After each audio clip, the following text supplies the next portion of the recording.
أعوذ بالله من الشيطان الرجيم بسم الله الرحمن الرحيم Assurant l'intérim du ministre de l'économie, des investissements et de l'énergie, porte-parole du gouvernement,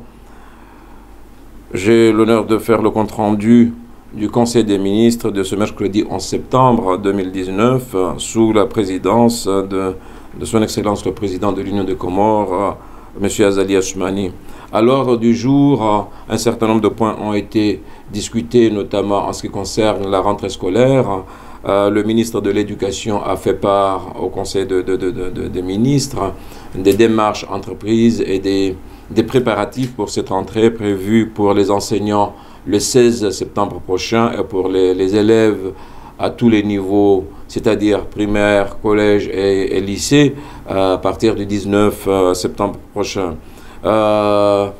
président de la République a souligné, insisté sur l'ultime nécessité de respecter en fait ces calendriers qui devront coïncider avec les calendriers normaux en fait d'un peu partout dans le monde, puisque nous avons fait passer les examens de fin d'année il n'y a pas trop longtemps. Ces examens-là ont été en fait assurés dans la sérénité et l'harmonie. Il a donc recommandé à ce que cette rentrée se fasse également dans un climat de compréhension, de calme et de sérénité, ce qui par la suite le ministre lui-même de l'Éducation a tenu à rassurer le président de la République lui-même et l'ensemble en fait des membres du gouvernement que les dispositions ont été prises et le dispositif d'accompagnement de cette rentrée-là est en effet effectif sur le terrain. Nous espérons donc que cette rentrée-là soit réalisée, effectuée dans les délais requis. Mais à ce niveau-là, il n'y a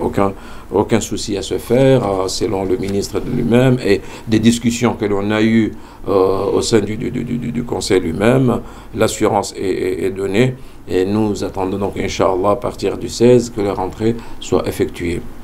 Un deuxième point, non des moindres, a été également discuté, présenté par le ministère de l'économie, relatif à l'adhésion de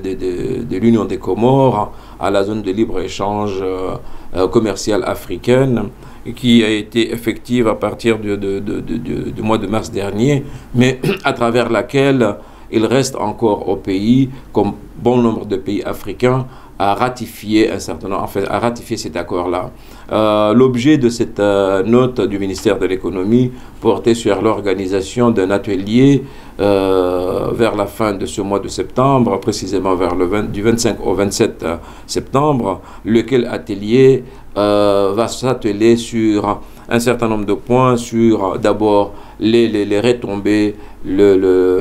les avantages que devront bénéficier les Comores par cette adhésion, les stratégies que les Comores devront également adopter pour faire face en fait à cette organisation. Et bien entendu, l'atelier va rassembler à la fois les opérateurs économiques, bien entendu à travers les opérateurs économiques, le secteur privé lui-même, les autorités, à la fois insulaires que de l'Union. Et de là, donc, le président de la République a suggéré à ce que, lors de cet atelier-là,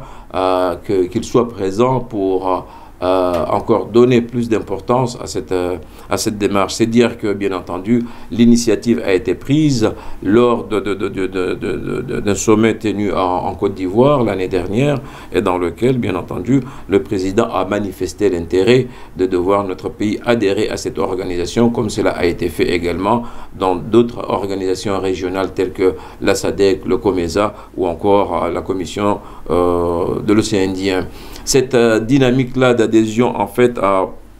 la ZLECAf s'inscrit aussi dans l'élan de l'émergence à l'horizon 2030, qui donc supposerait à ce que notre pays soit présent un peu partout dans ces organismes-là, mais en même temps donner l'occasion au pays de se développer davantage et de participer dans la dynamique en fait du développement économique et social du continent africain, mais du monde également. Et pour finir, il y a eu également une note présentée par le ministre des Transports relative en fait à un audit qui devra être réalisé d'ici la fin du mois, vers décembre, et qui devra porter sur la sécurité et la sûreté en fait de nos aéroports. Là-dessus, le ministre a souligné et a assuré le Conseil des ministres et le président de la République lui-même sur le fait que des efforts ont été faits et que aucun risque ne se présente pour que notre pays soit en fait dans ce que l'on appelle en fait les blacklists, c'est-à-dire les listes noires qui souvent sont présentées par l'organisation de l'aviation civile. Et donc il a été dit, des rumeurs circulaient au moment que bon, il se pourrait bien, mais le ministre nous a encore rassuré que ce risque-là est complètement exclu parce que nos aéroports, et notamment l'aéroport international Prince Ibrahim, a déployé beaucoup d'efforts et répond exactement en fait aux normes établies, ce qui fait que ce risque-là n'est plus à craindre aujourd'hui. Et donc cet audit-là aura lieu vers la fin de cette année, Inch'Allah, vers le mois de décembre. Voilà en gros les points qui ont été abordés, les points saillants, je dirais, qui ont été abordés au Conseil des ministres de ce mercredi 11 septembre 2019. Je vous remercie.